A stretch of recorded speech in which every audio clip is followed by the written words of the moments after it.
Meus amigos, boa noite, tudo bem? Tô aqui vindo trazer aqui já a primeira pauta quente aí que me mandaram hoje no direct, um assunto bastante polêmico, que é a respeito da suspeição dos juízes. Não sei se vocês viram uma matéria em que os ministros do Supremo, e me permitam ler aqui quais foram, fizeram um julgamento essa semana, mais precisamente no final de semana, no sábado. O julgamento aconteceu no plenário virtual, que é quando eles não precisam debater as matérias, se lançam os votos no sistema e aí se computam qual a matéria vencedora, né? Então, estão discutindo daí a inconstitucionalidade de um inciso do Código de Processo Civil, né, que teve uma reforma em 2015. E nesse Código de Processo Civil, lá no artigo 144, que trata do impedimento do juiz, o que é o impedimento do juiz? É quando o juiz não pode julgar determinada causa. A grosso modo, é bem assim, né? Há algum fator impeditivo, algum fator que não permite que ele atue como juiz naquela causa, indicando então outro magistrado para atuar. E desses impedimentos, que está lá previsto no inciso 8º do artigo 144, eu vou ler aqui para vocês, o caput, né? A cabeça do artigo fala assim: há impedimento do juiz, sendo-lhe vedado exercer suas funções no processo, inciso 8º, em que figure como parte cliente do escritório de advocacia de seu cônjuge, companheiro ou parente, consanguíneo ou afim, em linha reta ou colateral até o terceiro grau, inclusive, mesmo que patrocinado por outro advogado de outro escritório. Então, o que isso aqui queria dizer?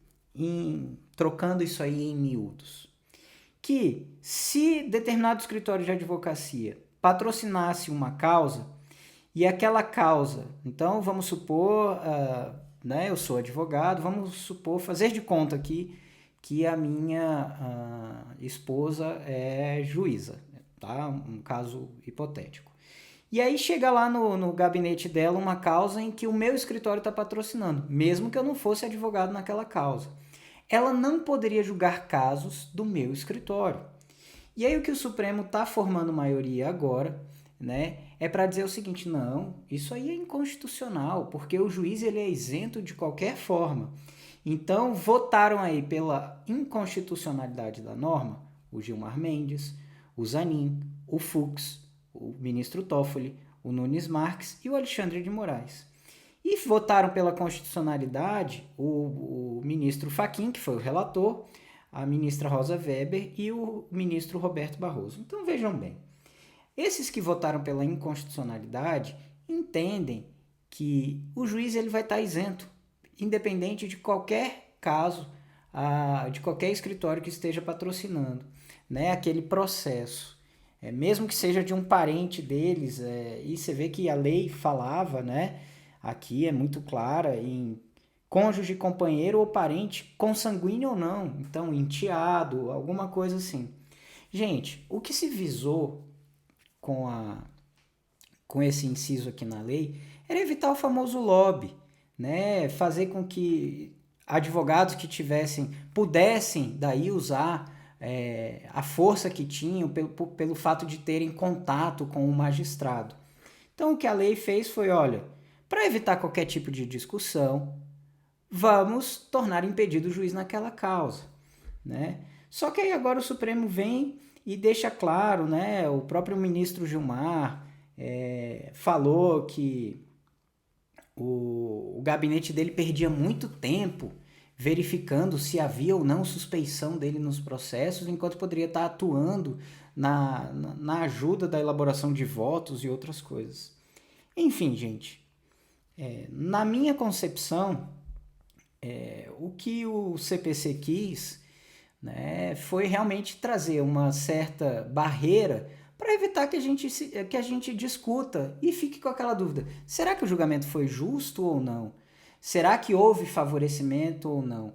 Logicamente, a gente torce para que não haja nenhum tipo de favorecimento, até porque um dos princípios que regem o processo é o princípio da boa-fé processual. E a gente tem que partir da premissa de que está havendo essa boa-fé, tanto das partes como do magistrado. Mas, infelizmente, fica aquela pulga atrás da orelha, né? Eu acho que, bom, já formou maioria no Supremo, dificilmente isso aqui muda, mas é uma decisão que vai deixar a gente sempre com aquela pulguinha atrás da orelha, né? Será, então, que há isenção total pelo fato de um magistrado julgar o caso de um processo, né? Julgar um processo onde atua lá como advogado algum parente, né? Sua esposa, e assim, gente, no mundo jurídico é muito normal juízes serem casados com advogados, enfim, muitas vezes, né, é um planejamento familiar e tudo mais. O que a gente torce é que sempre seja mantida a lisura e a isenção no processo. Enfim, tá aí, né, tirem suas próprias conclusões. Eu acho que esse artigo ele não era inconstitucional, particularmente, mas eu sou só um advogado, não é mesmo? Os nossos nobres ministros aí da nossa excelsa corte estão entendendo em maioria, então, que a norma é inconstitucional e, sendo inconstitucional, ela não vai mais produzir nenhum tipo de efeito, né, no nosso ordenamento jurídico.